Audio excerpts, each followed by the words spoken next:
जी दोस्तों, आज हम लोग बात करेंगे कॉजेटिव वर्ब। किस पे बात करेंगे? Causative verb. What is this causative verb? ध्यान दीजिए, हैव, गेट, मेक का प्रयोग कॉजेटिव वर्ब के रूप में किया जाता है। सामान्यतः कर्ता किसी क्रिया को कर्म पर करता है। सामान्यतः जब हम लोग सेंटेंस बनाते हैं, कोई कर्ता जो होता है किसी क्रिया को किसी कर्म पर करता है। जैसे ही हेल्प्स द पुअर, वह गरीबों की सहायता करता है। वह गरीबों की सहायता करता है। तो देखिए, वह मतलब करता है, वह हेल्प माने क्रिया करता है किस पे? गरीबों पे। तो सामान्यतः जब क्रिया होती है, ध्यान दीजिए, सामान्यतः जो क्रिया हम लोगों का संरचना होता है सब्जेक्ट वर्ब ऑब्जेक्ट का, उसमें क्या होता है? कर्ता जो होता है किसी क्रिया को किसी कर्म पर करता है ना। जैसे इसमें दिया हुआ है ही हेल्प्स द पुअर, अर्थात वह हेल्प माने सहायता करता है। अब क्रिया है किस पे कर रहा है? पुअर्स पे, गरीबों को, अर्थात वह गरीबों की क्या करता है? सहायता करता है। लेकिन जब सब्जेक्ट ही वर्ब को एक्सपीरियंस करे, अर्थात सब्जेक्ट ही वर्ब को क्या करे? अनुभव करे, यानी क्रिया का फल कर्म पर न पड़कर कर्ता पर पड़े, अर्थात क्रिया का जो फल होगा कर्म पर न पड़कर कर्ता पर ही पड़े तो वह कॉजेटिव वर्ब होता है। क्या होता है? कॉजेटिव वर्ब का प्रयोग होता है। जैसे he got caught, he got caught, उसने पकड़वाया, उसने पकड़वाया।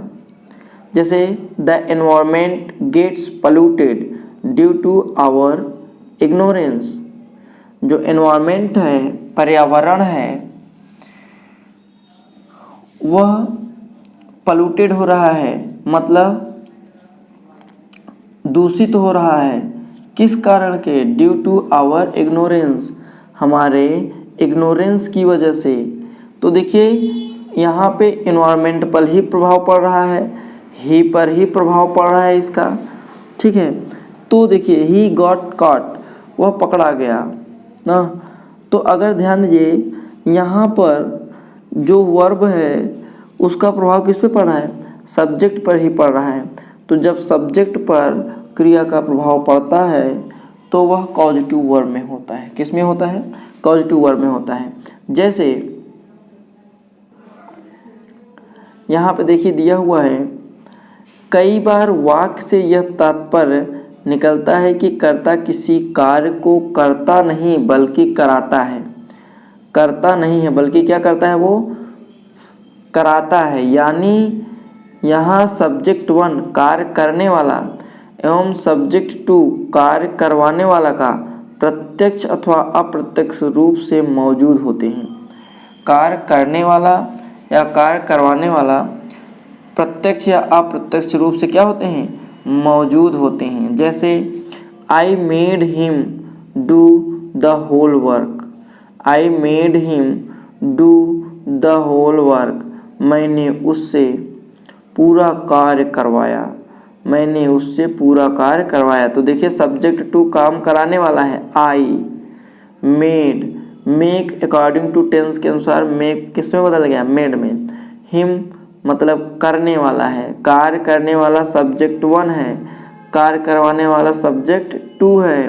तो देखिए, यहाँ पे आई मतलब मैं, मेड हिम मैंने करवाया, डू माने कार्य, द होल वर्क माने पूरा, अर्थात मैंने उससे पूरा कार्य करवाया। अगला देखिए, जैसे यहाँ पे दिया हुआ है we got him arrested by the police, we got him arrested by the police, हमने उसे गिरफ्तार करवाया पुलिस के द्वारा, हमने उसे गिरफ्तार करवाया पुलिस के द्वारा। अब देखिए, यहाँ पे सब्जेक्ट वन है, कार्य करने वाला सब्जेक्ट वन, कार्य करवाने वाला सब्जेक्ट टू, समझ गए नहीं? तो यहाँ पे सब्जेक्ट वन सब्जेक्ट टू होता है, एक कार्य करवाता है और एक कार्य करता है। जैसे यहाँ पे दिया हुआ है have the box opened, have the box opened, ना। तो यहाँ पे हैव अकॉर्डिंग टू टेंस के अनुसार यहाँ पे हैव आ गया है। हैव द बॉक्स ओपन्ड, क्या यहाँ पे बॉक्स खोला गया है? क्या बॉक्स खोला गया है? अगला दिया हुआ है we have to make the system work, we have to make the system work. अब यहाँ पे देखिए हमने हैव टू मेक करना पड़ा या करवाना पड़ा, द सिस्टम माने सिस्टम को ना, मैंने सिस्टम को क्या करवाया? कार्य करवाया। मैंने सिस्टम से क्या किया? कार्य करवा रहा, अर्थात सिस्टम जो है कार्य करने वाला है और यस टू अर्थात वी जो है कार्य करवाने वाला है। तो मुझे यहाँ पे हमें कार्य कराना पड़ा, ठीक है, सब सिस्टम के द्वारा। सिस्टम मतलब सिस्टमैटिक ढंग से या पद्धति से, हमें सिस्टम से कार्य कराना पड़ा। आगे दिया हुआ है, आगे दिया हुआ है I can not get your work done by him, I can not get your work done by him. तो देखिए मैंने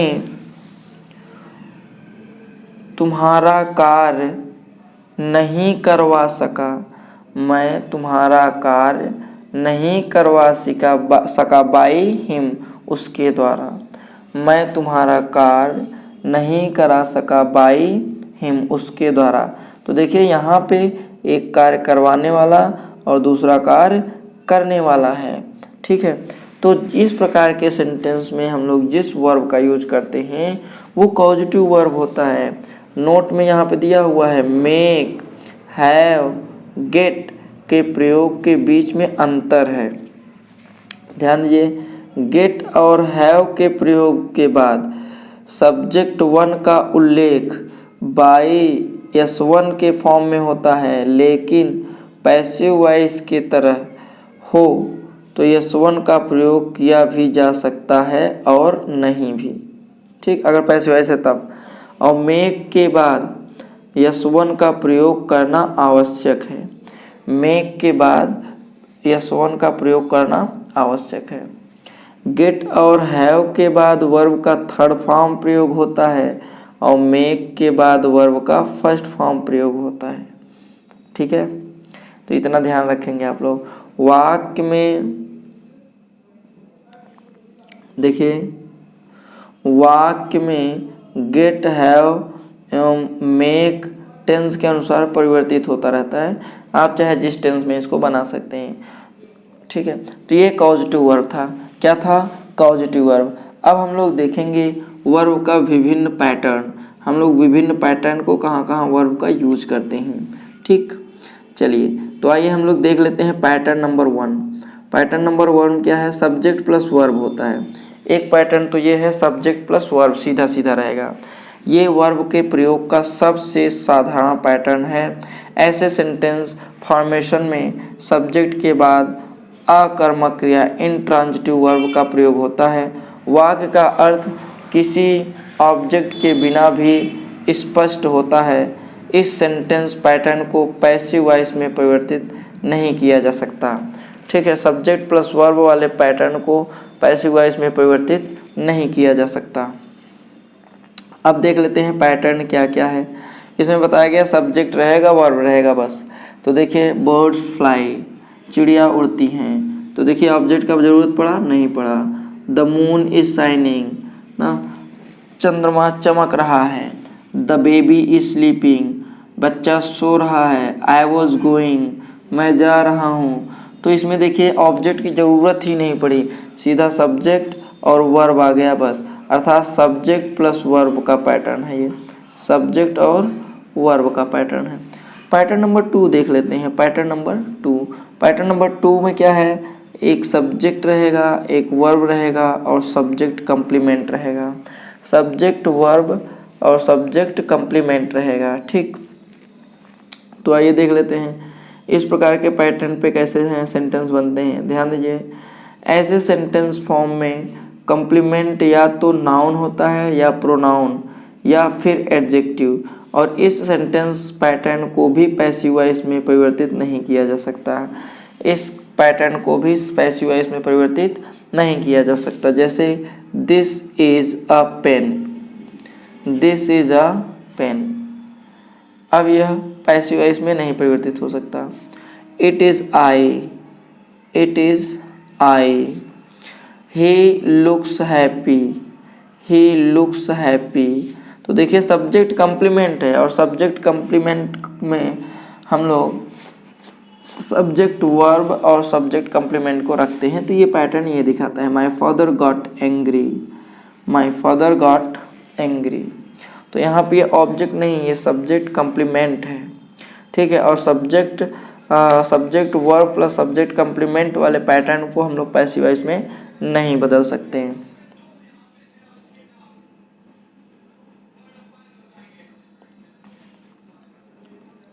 अगला हम देखेंगे पैटर्न नंबर 3। पैटर्न नंबर 3 क्या है? Subject plus verb plus direct object. अब ध्यान देते हैं हम लोग, एक डायरेक्ट ऑब्जेक्ट होता है और एक इनडायरेक्ट ऑब्जेक्ट। डायरेक्ट ऑब्जेक्ट में आते हैं निर्जीव वस्तु, सजीव वस्तुएं। सजीव या निर्जीव कुछ नहीं होता। अगर एक ही ऑब्जेक्ट है तो वो डायरेक्ट ऑब्जेक्ट कहलाता ही है, ठीक है। अगर दो ऑब्जेक्ट आते हैं तब हम लोग उसमें डायरेक्ट और इनडायरेक्ट समझते हैं, ठीक है। तो आइए देख लेते हैं। कई वर्ब्स ट्रांजिटिव वर्ब्स होते हैं, जो ट्रांजिटिव वर्ब्स के बाद ऑब्जेक्ट का प्रयोग होना जरूरी होता है, वरना अर्थ स्पष्ट नहीं हो पाता। तो इसलिए हम लोग इसको ऑब्जेक्ट की ज़रूरत पड़ने पर, ऑब्जेक्ट की आवश्यकता होती है तो हम लोग ऑब्जेक्ट को लगाते हैं, ठीक है। जैसे देखिए आई नो, मैं जानता हूँ, क्या जानता हूँ, किसे जानता हूँ, तो आई नो हिम। तो ऑब्जेक्ट की ज़रूरत पड़ी तो हिम यहाँ पे क्या हो जाएगा? डायरेक्ट ऑब्जेक्ट हो जाएगा। She open the door, she open the door. तो यहाँ पे देखिए द डोर क्या है? ऑब्जेक्ट है, ठीक है। तो एक पैटर्न आपका ये हो गया। जैसे you should help your self, you should help your self, ठीक है, उसे स्वयं सहायता करनी चाहिए। तो इस तरीके से आपका जो पैटर्न बना है ये वाला पैटर्न है, अर्थात subject verb plus direct object का। अगला पैटर्न हम लोग देख लेते हैं। अगला पैटर्न है क्या? पैटर्न नंबर 4 देख लेते हैं। पैटर्न नंबर 4 पे क्या होता है? सब्जेक्ट, एक सब्जेक्ट होता है, वर्ब होता है, इनडायरेक्ट ऑब्जेक्ट होता है और डायरेक्ट ऑब्जेक्ट होता है। तो ये पैटर्न है, ध्यान दीजिएगा। डायरेक्ट ऑब्जेक्ट और इनडायरेक्ट ऑब्जेक्ट, जब सेंटेंस में दो ऑब्जेक्ट होता है तो एक डायरेक्ट होता है और एक इनडायरेक्ट ऑब्जेक्ट होता है। इनडायरेक्ट ऑब्जेक्ट में सजीव चीज़ें होती हैं और डायरेक्ट ऑब्जेक्ट में निर्जीव चीज़ें होती हैं, ठीक है। ऑब्जेक्ट्स हों तो इनडायरेक्ट ऑब्जेक्ट जो सामान्यतः सजीव होता है का उल्लेख पहले होता है और फिर डायरेक्ट ऑब्जेक्ट। अब ध्यान दीजिए रूल होता है, इनडायरेक्ट ऑब्जेक्ट को पहले रखेंगे, डायरेक्ट ऑब्जेक्ट को बाद में। बट इनडायरेक्ट ऑब्जेक्ट को बाद में भी रखा जा सकता है, आगे हम लोग फिर बताएंगे। आगे देखिए, तो I gave her my book, एक ये हो गया। I bought her a purse, he showed me his notes. तो इस तरीके से हम लोगों का subject verb plus indirect object और प्लस डायरेक्ट ऑब्जेक्ट का पैटर्न बनता है। क्या बनता है? पैटर्न बनता है। पैटर्न नंबर 4 देख लेते हैं, क्या होता है पैटर्न नंबर 4। तो ध्यान दीजिए, subject plus verb plus direct object plus preposition plus prepositional object, ठीक है। अब ध्यान दीजिए, अगर एक ही ऑब्जेक्ट है और उसके बाद प्रीपोजिशन है तो प्रीपोजिशनल ऑब्जेक्ट भी लगा होता है।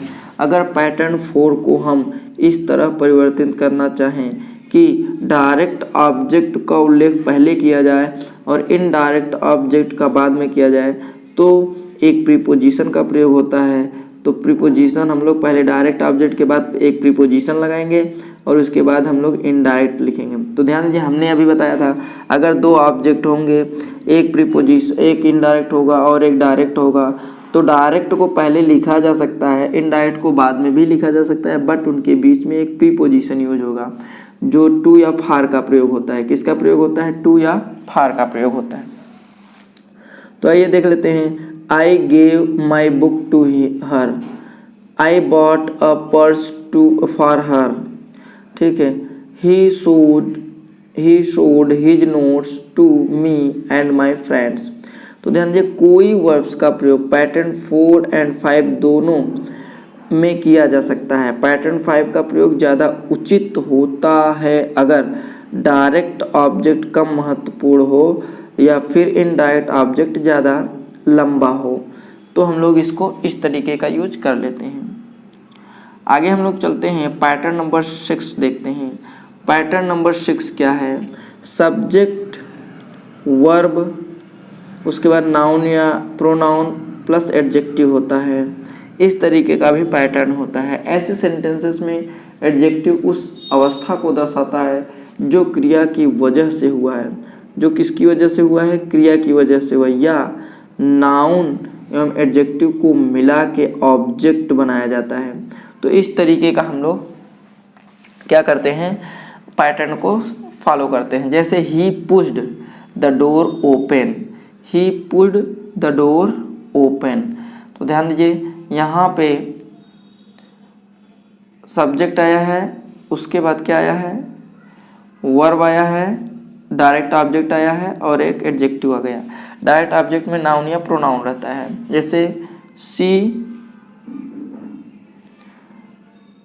वॉश्ड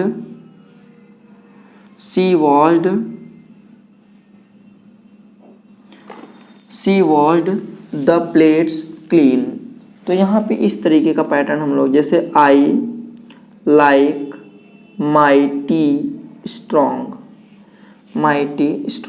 तो देखिए इस पैटर्न में प्रयुक्त होने वाले वर्ड्स में जैसे गेट आ गया, कीप आ गया, बीट आ गया, ड्राइव में paint, leave, turn, find, like, wish.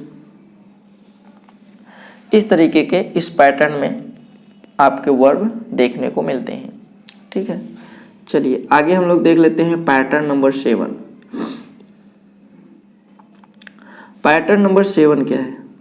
तो देखिए पैटर्न नंबर 7 में क्या होता है? सब्जेक्ट वर्ब प्लस प्रीपोजिशन है, प्रीपोजिशनल ऑब्जेक्ट, अर्थात प्रीपोजिशन और प्रीपोजिशनल ऑब्जेक्ट को मिला के ऑब्जेक्ट बनाया गया। जैसे this car belongs to me, this car belongs to me. तो देखिए प्रीपोजिशन आ गया और प्रीपोजिशनल ऑब्जेक्ट आ गया। जैसे she met with an accident, she met with an accident. जैसे he succeeded in his attempt, he succeeded in his attempt. तो इस प्रकार का ये प्रीपोजिशन आपको देखिए यहाँ पे ये प्रीपोजिशन है, ये आपका प्रीपोजिशनल ऑब्जेक्ट हो गया। तो ये पैटर्न आपका फॉलो कर रहा है। ठीक है, चलिए आइए आगे हम लोग देख लेते हैं pattern number 8। What is this? Pattern number 8, subject plus verb plus to infinitive, अर्थात object of the verb, infinitive का प्रयोग किया जाता है। जैसे शी वॉन्ट्स टू स्लीप, तो देखिए ये आपका इन्फिनेटिव है। जैसे he forgot to take his medicine, तो यहाँ पे टू इन्फिनेटिव हो गया। I hoped to pass the exam, तो यहाँ पे इन्फिनेटिव हो गया। समझ गए नहीं? तो infinitive, subject plus verb plus infinitive का हम लोग प्रयोग कर लेते हैं। इस तरीके का पैटर्न हम लोगों के पास। तो देखिए इस पैटर्न में प्रयुक्त होने वाले कुछ वर्ब्स हैं, जैसे like, love, prefer, begin, start, agree, try, attempt, choose, continue, intend, purpose, propose, desire, wish, want, hate, dislike, hope, expect, promise, fear, remember, forget, offer, learn. इस तरीके के पैटर्न को हम लोग ये वर्ब जो हैं वो फॉलो करते हैं। आगे हम लोग देख लेते हैं पैटर्न नंबर 9 क्या होता है। सब्जेक्ट होता है प्लस वर्ब प्लस नाउन या प्रोनाउन प्लस इन्फिनेटिव होता है। प्लस क्या होता है? इन्फिनेटिव होता है। जैसे I want you to help him, I want you to help him. The doctor advised him to rest, the doctor advised him to rest. I allowed Rohit to go. तो ये पैटर्न है, समझ गए नहीं? तो एक ये पैटर्न होता है जो हम लोग फॉलो करते हैं, पैटर्न नंबर 9 है। अब ध्यान दीजिए, इस प्रकार का जो पैटर्न प्रयोग किया जाता है, ask, tell, order, command, persuade, encourage, urge, want, wish, request, intend, expect, force, tempt, teach, invite, help, warn, like, love, hate, allow, permit, remind, cause, mean, dare, इन सब वर्ग के लिए हम लोग इनका प्रयोग करते हैं। ठीक है, आगे हम लोग देखते हैं pattern number 10। What is this pattern number 10? Pattern number 10 देख लेते हैं क्या होता है ये। इसमें subject plus verb plus gerund होता है। जिरंड आप लोग जानते ही हैं, वर्ब के आईएनजी फॉर्म को हम लोग जिरंड बोलते हैं। जैसे she started singing, he has finished talking, I love teaching. तो ये इस प्रकार के हैं, समझ गए नहीं? इस पैटर्न में प्रयुक्त होने वाले कुछ मुख्य शब्द ये हैं: begin, start, love, like, hate, stop, finish, enjoy, prefer, fear, remember, forget, mind, miss, suggest, practice, try, understand, keep, help, advice, admit, avoid, consider, intend, delay, deny, detest, can't help, rest, defer, worth, risk, it is, noun, good, propose, regret, anticipate। ये pattern को follow करते हैं, pattern number 10 को ये follow करते हैं। किसको follow करते हैं? पैटर्न नंबर 10 को। अब आगे देख लेंगे हम लोगों का अगला पैटर्न 11 है। सब्जेक्ट, वर्ब, नाउन या प्रोनाउन प्लस प्रेजेंट पार्टिसिपल होता है। जैसे आई सा हिम क्रॉसिंग द ब्रिज, मैंने उसे ब्रिज को क्रॉस करते हुए देखा। आई हियर्ड हिम शाउटिंग,